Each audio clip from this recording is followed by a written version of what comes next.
नमस्कार, प्रणाम, स्वागत है आप सभी लोगों का मेरे एक नए वीडियो में। दोस्तों, जैसा कि आज हम एक बहुत ही प्यारे इंसान, बहुत ही अच्छे इंसान से आपको रूबरू कराएंगे और आपको उनकी ही ज़ुबानी, उनकी ही कहानी आपको सुनवाएंगे। हमारे बहुत ही अच्छे, हमारा छोटा भाई, मेरा दोस्त, मेरा यार, गोरखपुर का रहने वाला, बाबा की नगरी, किशन पांडे जी के ज़ुबान से आज बहुत सारी उनकी जीवन के बारे में आप सभी लोगों को बताते हैं। उन्हीं की ज़ुबानी सुनते हैं किशन पांडे जी को। पहले तो सभी भाइयों को हमारा किशन पांडे का नमस्कार। पैर छू के दिल से आशीर्वाद का कामना करता हूँ। और जैसे कि भैया हमारे बारे में पूछे हैं कि जीवन परिचय अपने बारे में बताइए, क्या क्या कैसे संघर्ष किए, क्या किए, हम तो कैसे व्याख्या करें। आप जैसा पूछेंगे भैया वैसा हम जवाब देंगे। हम आपसे किशन पांडे जी ये जानना चाहते हैं कि म्यूज़िक फील्ड में रुचि आपकी कब से है? म्यूज़िक फील्ड में आप कब से, ये कहाँ से आपके अंदर ये दिलों में, आपके दिमाग में ये बातें आई कि हमें सिंगर बनना है या म्यूज़िक फील्ड में जाना है? भैया कहाँ से आई? भैया मैं बहुत छोटा था और पढ़ाई लिखाई में मैं बहुत कमज़ोर था और मेरा पढ़ाई लिखाई में बिल्कुल मन नहीं करता था। स्कूल जाता था, भाग आता था। उस समय ऑडियो भैया जो चलता था, रील वाला कैसेट, तो पहले तो मुझे पढ़ने भी किताब नहीं आता था, तो मैं कैसे गाना पढ़ता। तो मैं मनोज तिवारी जी का बहुत बड़ा फ़ैन हूँ।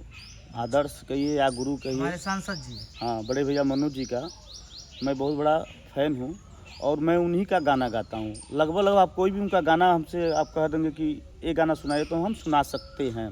वो बिल्कुल सुनेंगे किशन पांडे जी, लेकिन हम ये जानना चाहेंगे कि विस्तार से आप बताएं। और मैं ये आपसे गुजारिश करूंगा कि मनोज जी का कोई भी गाना जो आपकी हृदय के बहुत करीब हो, वो 2 लाइन आप जरूर सुनाइए। बिल्कुल सुनाएंगे। जैसे जैसे कि आपने पूछा कि आपका गाना कैसे, संगीत लाइन में रुचि कैसे हुई, तो मैं बहुत छोटा था तो मनोज जी का कैसेट में ख़रीद के लाता था। घर से पैसा पाता था, जुटाता था, तो लाता था, मैं सुनता था उसको। तो सुन सुन को मैं 2-3 बार 4 बार उनका गाना सुनता तो मुझे याद आता था। और उसके बाद हम गाना गाने लगे तो मेरे भैया एक थे, तो मुझे डांटते थे कि अरे पढ़ो लिखो ये सब क्या कर रहे हो। लेकिन पूरा घर का सपोर्ट था। तो मेरे वहाँ भैया रामलीला होता था, जैसे गांव में नाटक मंडली होती है, सब जगह होता है। हाँ, तो वहाँ पे जब मैं गाना गांव में जब मैं गाता था तो गांव के लोग विचार बनाए कि जब तक मंडली सजेगी, तैयार होगी, जनता आएगी, तब तक किशन को वहाँ 2-1 गाना गवा दिया जाए, जनता अपना बैठा रहे। तो मैं तो भैया बहुत डरता था कि मैंने पहली बार स्टेज पर गाऊंगा, मैं सीखा हूँ नहीं, कैसे गाऊंगा। तो मैं मंच पे चढ़ा तो उस समय मनोज जी का एक गाना आया था कि बगल वाली जान मारे ली। अच्छा जी, बहुत पहला मेरा गाना है। हाँ, वो तो बहुत फेमस गाना है। हाँ, फेमस गाना। मैं उसी गाने से मैं मंच पर गाने लगा। मैं चाहूँगा कि 2 शब्द उस गाने के बारे में अगर आप अपने बिल्कुल बिल्कुल। उनका गाना था मनोज जी का, हर कन्नमा में शोभे वाली जूड़ा पे लगा के जाली, कन्नमा में शोभे वाली जूड़ा पे लगा के जाली, चाल चलेली मत वाली, बगल वाली जान मारेली हो, बगल वाली जान मारेली। गोरे गोरे गाल जैसे फुलवा गुलाब के, अखिया में नासा जैसे इंग्लिश शराब के हो, अखिया में नासा जैसे इंग्लिश शराब के, ओठवा में मध्यम लाली, कजीरारी नैन वाली, चाल चलेली मत वाली, बगल वाली जान मारेली। वाह, क्या आपकी आवाज़ बहुत ही सुरीली है किशन पांडे जी, आप बहुत अच्छा गाते हैं। और मैं बाबा गोरखनाथ और बाबा विश्वनाथ से ये तहे दिल से कामना करूंगा कि आप बहुत आगे जाएं और बहुत ही अच्छा गाते हैं आप। उसके बाद जब ये मैंने भैया गाना गाया मंच पर, तो 2 दिन उसके बाद मैं जहाँ भी कहीं प्रोग्राम होता था, जागरण या ऑर्केस्ट्रा, जैसे भी लोग पहले गाते थे, ऑर्केस्ट्रा में पहले गाना भी होता था, तो मैं जहाँ जाता था लोग मुझे चिन्ह जाते थे, अरे ये लड़कवा है, ये लड़कवा है। तो मुझे बिना कहे लोग मंच पर चढ़ा देते थे।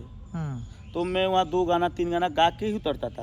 और जैसे मैं गा के उतर जाता था तो लोग पीछे पीछे जनता भी चले जाती थी। अब लड़का था तो चॉइस सबका था कि अच्छा लड़का गा रहा है। तब से भैया मैं 2000 समझिए 2004 से तो गाना गा रहा हूँ। 2004 से हाँ। मैं इंडस्ट्री में हूँ। अब बहुत कोई पुराने आप हाँ कलाकार हैं 2004 किशन से पांडे हूँ। जी। हाँ 2004 से मैं इतना बड़ा था तो मेरे भैया बड़े भाई में संतोष पांडे जी हैं। हाँ, मेरे सबसे घर में सबसे बड़े भाई मेरे हैं। हम लोग 5 भाई हैं। हाँ, सबसे बड़े भैया मेरे वही हैं। वो हमको इतने बड़े थे तब से ये लोग हमको लेके बनारस आते थे। हाँ, तो उस समय समर के मुखर्जी थे, प्रदीप मिश्रा थे जो अब इस दुनिया में नहीं रहे। अच्छा, जो टी सीरीज में रहते जो थे। नहीं जो टी सीरीज में नहीं, जो वेब किंटार थे, प्रदीप मिश्रा, सतीश भैया राय जी थे उस समय, दिलीप सिन्हा जी थे। वो लोगों के जब उस लोग वेब में काम लोग सौजन्य करते, से। हाँ मैं काम करता था। बड़े पुराने कलाकार हैं, बड़े जिस पुराने समय हम गाना आर्टिस्ट भैया गाने आते थे उस समय सिर्फ मार्केट मदन जी का था, गोपाल जी थे। उस समय हमारे भाई कल्लू जी भी स्ट्रगल नहीं करे तो उनका गाना हिट हुआ था। भरत शर्मा ब्यास जी भी थे। हाँ भरत शर्मा ब्यास भी थे। यही लोग थे। अब तो भाई लोग नए नए सिंगर आ गए हैं तो उतना पता नहीं है, लेकिन हम उस डिजिटल का जमाना हो गया है। डिजिटल का ज़माना हो गया पहले है। तो पांडे जी मुझे जहाँ तक जानकारी है, पहले तो कैसेट आया करता था। कैसेट आया करता था। पहले क्या होता था कि आप अब तो तुरंत गाइए तुरंत चले जाए, पहले आइए स्टूडियो में सीडी कटती थी, पहले आप डबिंग दीजिए, उसके बाद ले जा घर पे उसको रियाज कीजिए 1 महीना तक, फिर उसके बाद आप गाइए, हाँ, फिर उसके बाद घर ले जाइए, फिर उसको बुलाया जाता था। एक गाने 3 दिन में शूटिंग होते थे, सब लड़का लड़की लगा के। पहले का शूटिंग भी अच्छा लगता था और सारे लोग अच्छे से काम करते। पहले तो गाना भी भैया सुना जाता था। हाँ, और पहले इतने सिंगर नहीं थे, पहले पता भी चल जाता कि ये मनोज जी गाना गाए हैं, ये भरत जी गाना गाए हैं, ये पवन जी गाना गाए हैं। लेकिन अब तो पता ही नहीं भैया चल रहा है कि कौन कौन गाना गाए। मान लीजिए अभी हम कोई गाना गाए तो उसको सारे लोग गा देंगे, तो किसी को उसका मिल ही नहीं रहा कि ये इनका गाना है। कहने का मतलब ये है कि आप जो गाना गा रहे हैं उसको बड़े स्टार उठा के गा दे रहे गा हैं, दे, यही गलती है और कि छोटे सिंगर को क्रेडिट भी नहीं मिल पा रहा है, ना वो उठ पा रहे हैं। तो कब तक भैया जब ज़्यादा दिन तक नहीं चलेगा। ऊपर वाला सब लोग देखते हैं, भगवान देखते हैं भैया कि ऐसा कोई बात नहीं। किसी छोटे सिंगरों का आ नहीं लेना चाहिए।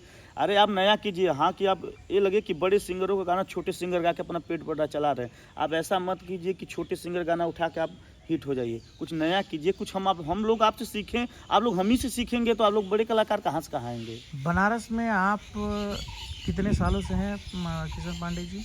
अभी मान के चलिए बनारस से हम कम से कम लमसम 2005 उस तो आ ही रहे हैं, 2006 से आ रहे हैं। 2006 से 6 से आ रहे बनारस आ हैं। रहे हैं। और बनारस में आपके बहुत ही क्लोज कौन कौन है? अभी अभी तो आप बनारस में ही रह रहे हैं। बनारस में देखिए, बनारस में जब हम आते थे तो सबसे पहले हम आते थे होटल में रहते थे उस समय। लेकिन बनारस के एक बड़े भाई हमारे हैं जो दिल के बहुत करीब है, जो जिनके स्वजन से मैं सबको जाना।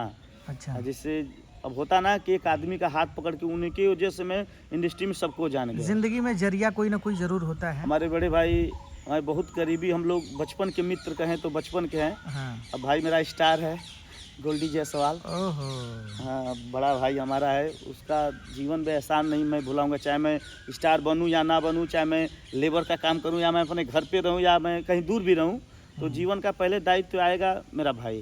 क्योंकि गोल्डी मैंने जायसवाल जी। कोई अपने घर पे नहीं रखता है, क्योंकि वो मेरा भाई भी स्ट्रगल करता था। तो कम पैसा कमाता था मेरा भाई, स्ट्रगल सब लोग करते हैं। तो अपने घर पे मुझे रखता था, किराया भाड़ा देना, खाना पीना, कपड़ा लत्ता, मैं कभी ज़िंदगी में एहसान नहीं भूल पाऊंगा। और मेरा भाई स्ट्रगल लाइफ सबकी रहती है। और गोल्डी जी के बारे में आप जो बता रहे हैं किशन जी, हम भी बहुत भली भांति जानते हैं। दिल का राजा भाई है, राजा, दिल का राजा है। उसके लिए मैं दो शब्द कहूँगा भैया कि राम करे हमरा जिंदगी के सुखवा, हो जाए रउआ नाम के। राम करे हमरा जिंदगी के सुखवा, हो जाए रउआ नाम के। कोनो मुसीबत आवे न तोहाँ पे, रउआ रही आराम से। राम करे हमरा जिंदगी के सुखवा, हो जाए रउआ नाम के। भाई के लिए ये गोल्डी जी के लिए बहुत गोल्डी बहुत इसलिए है कि भाई देखिए मैं बनारस में कभी फंसा रहता हूँ तो सदा दिल उसका खुला रहता। कभी मैं भैया हाँ तो ठीक है रूम पे आ जाओ, हाँ भैया ठीक है आ जाओ, हाँ भैया ऐसा होना ठीक है। सब लोग अपने लाइन में हेल्पिंग busy नेचर है गोल्डी जी का। आप बहुत जो अच्छा बता रहे है। हैं, मैं भोजपुरी जान रहा इंडस्ट्री में बता दूं कि मैं बना इस लाइन में लोग अपना कहें, इस लाइन में मैंने 22-23 लाख रुपया लगाया है। हूं। इतना बड़ा है 22-23 लाख रुपया मैं नाम नहीं लूँगा, मैं किसको मैंने पैसा दिया है। उस समय तो इतना फ़ोन पे गूगल पे चलता नहीं था, खाली थैली में ला के पैसा देना रहता था। मैं उस समय ला के दिया हूँ तो 22-23 लाख रुपया। अब उस समय पैसा था तो हमारा किसी से संपर्क नहीं था, अब संपर्क है तो उतना पैसा भी नहीं है, इसीलिए लाइव चली रही है। ईश्वर है और भगवान के घर देर है किशन पांडे जी, और आप बहुत अच्छा गाते हैं। ज़रूर आपका एक न एक दिन आएगा। और गोल्डी जी के बारे में आपने जो कहा वो अटल सत्य है, और क्योंकि गोल्डी भाई हमारा भी भाई है, बहुत ही अच्छा इंसान, दिल का राजा। अब मुझे भैया देखिए मैं और अभी जहाँ तक मेरी जानकारी है किशन जी की, जिस मुकाम पे लोग जाना चाहते हैं वहाँ पे अभी मेरा भाई है। बिल्कुल बिल्कुल बिल्कुल, भगवान करे और उससे उस आगे जगह जाए। होने के बाद भी लोग थोड़ी सी तरक्की क्या पा जाते हैं, अपने उनके अंदर इतने एटीट्यूड आ जाते हैं। और हमारे साथ के बहुत सारे लोग हैं, मैं नाम नहीं लूँगा, नाम अगर ले लिया अच्छा, तो बहुत अच्छा भैया लगता है कि कोई कहता है कि मैं गोल्डी जायसवाल को जानता हूँ, तो मैं कहता हूँ तुम आप जानते हैं, मैं बात करा देता हूँ, मेरा भाई था वो भाई। जब कोई भी अगर आप मान लीजिए हम पवन सिंह को जानते हैं तो आप कहते हैं मैंने पवन सिंह को देखा है, मैंने कहा मैं पवन सिंह को फ़ोन लगा दूँ, पवन जी बोल दे हाँ किशन क्या हाल है, तो और सीना चौड़ा हो जाता है। बस यही प्यार चाहिए, और कोई किसी को कुछ देता नहीं भैया, ना कोई किसी का कोई किस्मत लिखता है। मैं तो बहुत निश्चिंत हूँ कि जब इतना साल हो गया मैं स्ट्रगल कर रहा हूँ या नहीं हो रहा है तो ऊपर वाले हैं, 2 रोटी मिला, शरीर स्वस्थ दिए, अंधा लूज लंगड़ा नहीं किया, घर का भी ठीक ठाक हूँ। और हमारे भाई भी सब अच्छे हैं, कमाते खाते हैं। ऐसा नहीं कि नहीं संगीत लाइन में आगे बढ़े तो कोई काम है नहीं, बहुत दुनिया में काम है, बहुत सारे जॉब हैं। ये तो अपना मन है, अपने के मन को खुशी के लिए सब लोग संगीत का कीड़ा है, लोग गाते बजाते। क्या बहुत लोग गाना बजाना छोड़े तो क्या जी नहीं रहे हैं? ऐसा कोई बात नहीं है। सफलता मिले या ना मिले उसको दुख नहीं, मलार नहीं होना चाहिए। ज़िंदगी में बहुत बाधाएं आती हैं, कितने लोग मर जाते हैं, कितने लोग पैदा हो रहे हैं, कितने लोग बर्बाद हो, कितने लोग आबाद हो गए। तो क्या धरती खाली है? इसका कोई मलाल नहीं है। हम तो इतना सा भी नहीं सोचते हैं, सब ऊपर वाले की सोचते हैं कि अगर हम कुछ पीछे हैं तो हमारे ऊपर कुछ भगवान का कारण है कि अब तक हम पीछे हैं। हो सकता है इससे बड़ा कोई काम हम पा जाएं, हो सकता है इससे पीछे हमको कुछ गड्ढा में गिरने वाले हों, भगवान नहीं दे रहे हैं, तो सब उनके ऊपर है, बिना उनके पत्ता नहीं हिलेगा भैया। चलिए, बहुत ही अच्छा लगा किशन जी आपकी बातें, और आपकी बहुत ही